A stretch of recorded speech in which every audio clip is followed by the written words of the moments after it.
play for Hibs again? Depends on the next few results, to be honest. No, I don't think so. No, I think I was very lucky to have such a good time at Hibs. I really enjoyed it, but I think my playing days are behind me now, and I've made the next step into the coaching side of things, and I'm really enjoying that just now. He just needs a good pre-season. He'll be all right.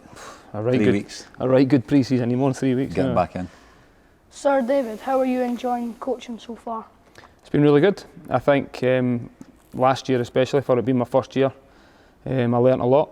I had put in a few different situations that I wasn't really expecting to be in my first year of coaching. So I think from an experience point of view, it was really good because I was put in positions that tested me and I was out with my comfort zone. But I really enjoyed it. And then it's a different way of working, a different way of learning just now. So really enjoying it. What's the best thing about working for the best team in Edinburgh? The best thing about working for the best team in Edinburgh? The people. It's really good. I think the facilities we've got here as well are fantastic, and I just really enjoy coming in here every single day. Very lucky to work for such a good club, good staff, good players, and just the best part of the city, to be honest, as well, isn't it? So, as a coach, what do you look for in training from the players to earn a start? That going to start? Yeah, like to earn a start on the team. What I look for every day, high standards, players to come in with, to be enthusiastic and be ready to learn and give their all every day and give themselves the best possible chance of improving every day, and then the best chance to play on a Saturday, and that's to train well and give their all. What's the hardest thing about being a coach? I think the hardest thing is the fact that you can't go and play. I think it's, you build up for the week and we enjoy it and we put sessions on. The enjoyable fact is when you see players doing things that you've worked on all week and it comes off in a game and things like that, but the hardest thing is not physically being able to then join in the game at the end. Probably I would say for me. What about you? 100%. Still miss playing. It's great being a coach. It's like Dave says, when you see the work coming out on a Saturday, what you worked on during the week, is very pleasing, but to be on the sidelines and watching the players, to not being on the pitch, to try and influence it on the pitch as a player, those days are behind us now, so you just got to encourage and get the best out of the boys on the pitch. What's the best thing about being a coach? Well, exactly that for me is when you've worked on something all week and you see the players then taking that into the games or even just improving and training every day and just working with players that want to learn and want to get better, and if our job's to try and make every single player at the club better, and that's got to be the target every single day regardless of the result at the weekend. We then come back into work the next again day and focus on trying to make the players better. So that's the most important thing, and what I take great enjoyment from so far is just seeing things that you've worked on, then coming out in the game and in training. Winning on a Saturday. It makes the whole week worthwhile. Obviously training hard and working hard during the week. Like Dave says, seeing the boys produce what we worked on in training, but that feeling at the end of the game when you've won the 3 points and you're in the dressing room afterwards is special. So the whole week's built up to that moment to get 3 points and get that win. Which of the new players has impressed you the most? For me, I would have to go with Marian Cabraja, the left back. It's a position I played. He's got real quality, good 1v1 defender. He's got a real thirst to keep learning, wants to improve every day, trains well, great attitude. I'm not saying the other signings haven't, but I think he's settled in the group better than most. He's been through a tough time recently, family-wise as well, and I think that's helped him with a connection with the lads and the staff. And he's just a good guy, good character that wants to be the best every day. I think for me, I would say David Marshall, because he's played at the highest level. He's played for Scotland numerous times, but you would never know that when he comes in every single day. He sets the standard all the time. He's great in the dressing room, he's great on the pitch, he's very reliable, and he's fantastic for the dressing room. So I would have to say David Marshall for me. Really, Johan's had a good start as well, I'd say. He's been alright. I was going to say that. Who's been your favourite then? What's impressed you to the most in Asia? Probably Johan, to be fair. Yeah. He's had a brilliant start. I'd probably say Johan as well, actually. What do you like about Ellie? I think he makes good movements and makes the right decision when he needs to. So. Do you think you could beat him in a race? Yeah. I think you could as well. Yeah, he is quick. What position do you play then? I play centre mid, but also can play it wide. Nice. What about you, Alistair? I'm a striker. Striker. So one day will be you and Ellie up top? Hopefully, Yeah. yeah. What coaches or managers inspire you the most? For me, Pep Guardiola, he's a top coach, gets the best out of players. What I like about him, obviously he's at the top, but he signs the best players. Obviously with the financing that I've got, and one of the best clubs in the world at Man City, but he also improves the best players in the world, like tactically. And I mean, just look at the squad they've got at the moment with signing Haaland as well. Pretty formidable force, aren't they? But I just love him as a coach, the way he's so passionate every day in training, his attention to detail, his demands he sets on the players, but also the relationships he builds with players, gets that connection. And like I say, he improves them as well. He wants to win. And he wants to win. Very he does much win. so. He does. He wins very often, doesn't he? But for all the reasons Macca's just said there, he's doing it every single day at the highest possible level, and obviously he's a fantastic player as well, so I think it's a good choice. What are the 3 most important things about being a coach? The 3 most important things. I think you need to be able to listen and understand the players. I think that's a really important, because everyone's different. Like you've said there, we've got a few new lads coming in that we've not worked with before. So getting to know them and understanding them and listening to them and what they need, and then having the conversations to find out where they see themselves and how we think we can improve them, and then building that relationship and a plan to try and bring that together and working on it every single day. I think that would be a big thing for me. No, I agree. And I think 3 things I would say, probably open to everyone's different, and then everyone learns different ways. Everyone's got different things they need to work on and improve on. Being honest with them, you've got to be honest. And then setting demands as well, making sure that they work the hardest every day in training, which is the basic, and to get the best out of themselves, and to have that winning mentality. I think everybody learns differently as well. Some people need to be shown on the pitch. Some people like to watch videos and go over training. We always video training, so we've got the opportunity to then look back and go over things. And some players like to look at things after it. Some players like just be told in the morning of the day. So everyone learns differently. So I think it's about being adaptable as well. And the way I would maybe coach one player might be completely different to get the best out of another one. So you need to be adaptable as well. What tips would you give to young players like us?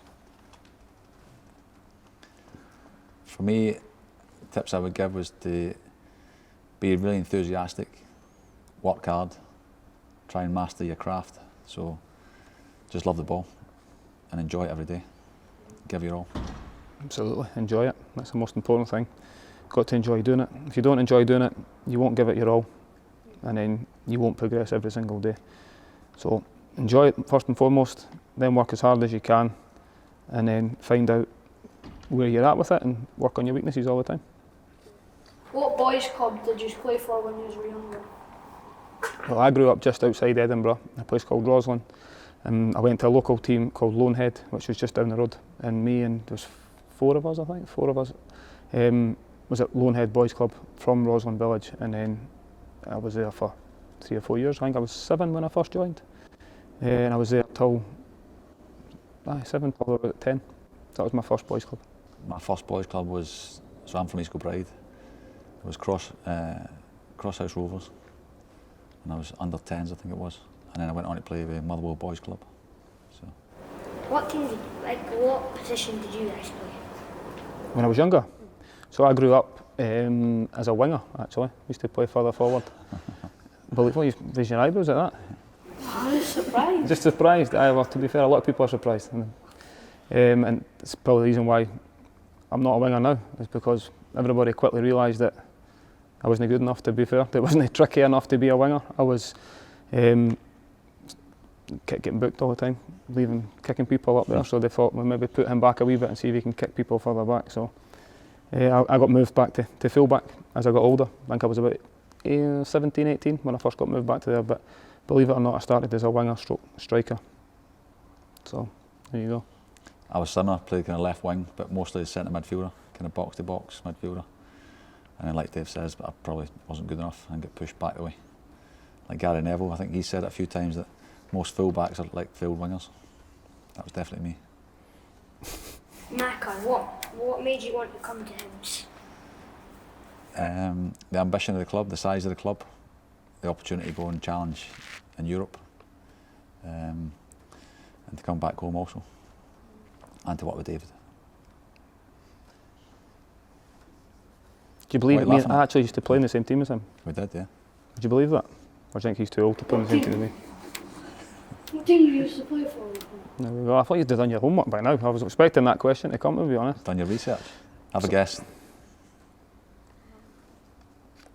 Near Manchester. They're in the Championship. They Wickham. play in blue and white. Wickham? Begin with a P. Preston. Black. Good man. There we go. I was really young though, and he was older. 2 years older. Yeah. Who was your footballing idol when you were growing up? When I was growing up, so I grew up really. I used to like Kanchelskis. Early Used to play for 70s. Man.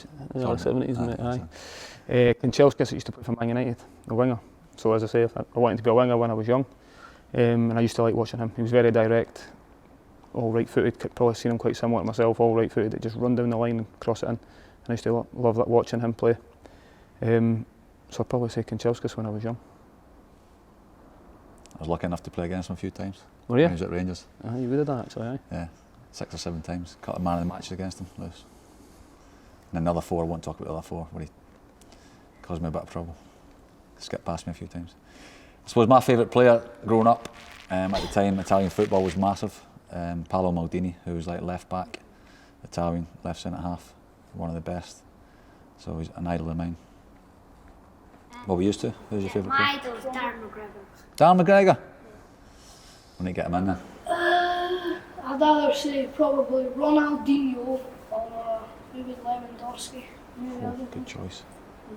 Who is the most famous player you have shirt swapped with? Oh, I'm not really one for swapping shirts. And to be honest, I've probably never played against anyone that's. I've never really swapped shirts with anyone. I remember when I was, I think I was 18, 19, I went on loan to Plymouth, and we played against Arsenal in the FA Cup, and I played against Nasri that day, and it was a tough first 15-20 minutes, let's just say. I got a bit of a run around for the first 20 minutes, and then came into the game and done okay towards the end. So I'd probably say Nasri. I did manage to get his trip after, but I didn't swap his shirt because he didn't want mine, to be honest. What was the score? We got beat 2-1. Or was it 3-1? 2-1. 2-1, 3-1. No good. Out the cup. What's Lee Johnson's biggest strength? Biggest strength? Ooh. See, there's a lot. That's what I'm thinking. Good safe answer, that one. I would say communication and tactical awareness. What's your favourite part of a training day at HTC? A training day. I like it when you do the small-sided games. So when there's something on the game, so we had a wee competition on the games, I always like that.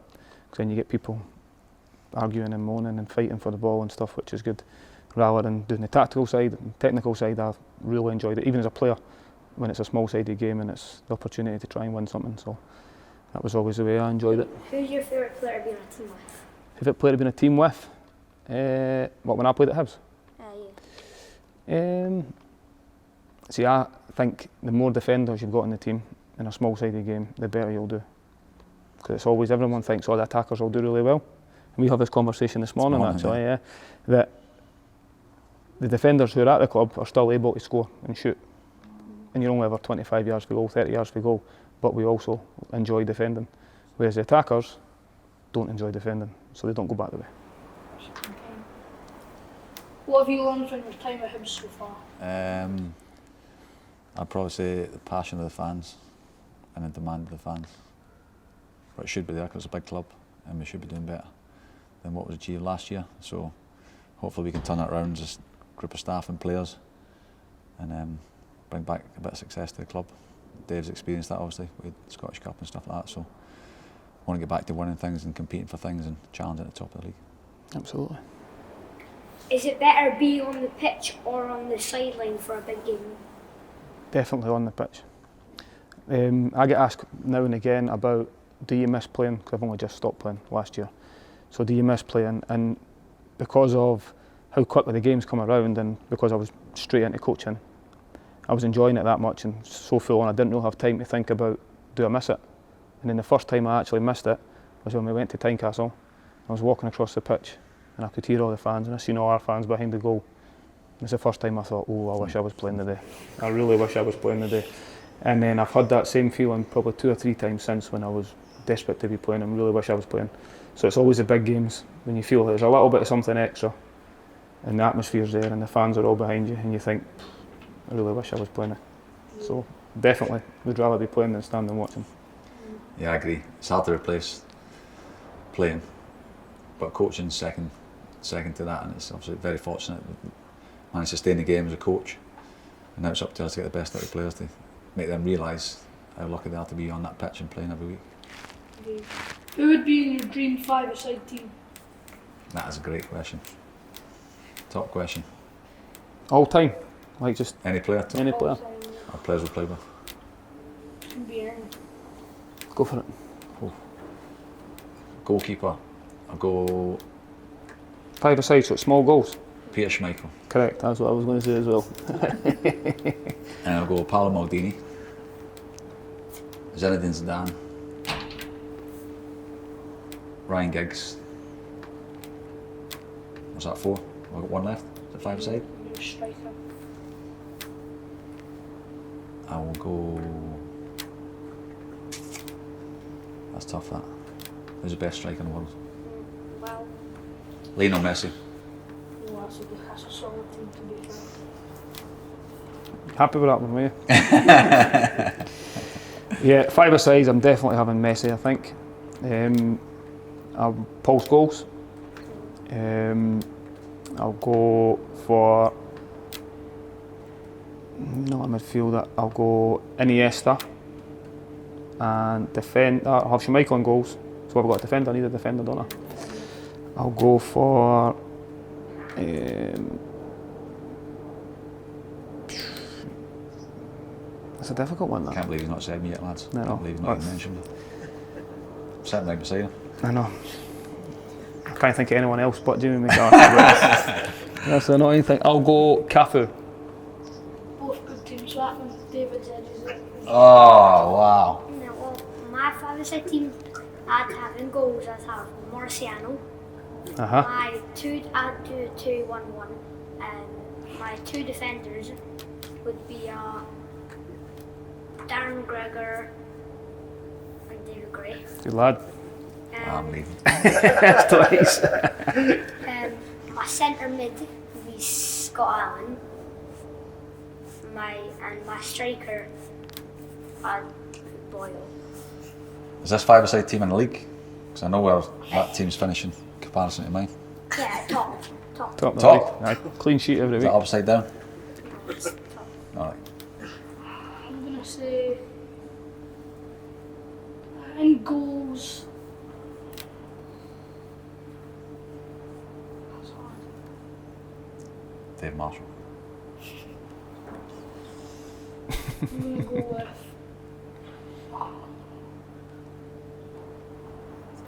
Yeah, David Marshall. Yeah, it's good, man. My centre back, I'm gonna put Maldini. My 2 midfielders, I'm putting Xavi and Iniesta, and then up from Messi. It's a good diamond, that, isn't it? 1-2-1. Lucio 2-1-1. Who wins out there too? It would be me. I have Darren McGregor at the back of the Against Messi though? Yeah, he'd stop him. It's just wee, man. Ready? Stick him in his pocket. Bit of the road. Gregor's got Messi on toast every day.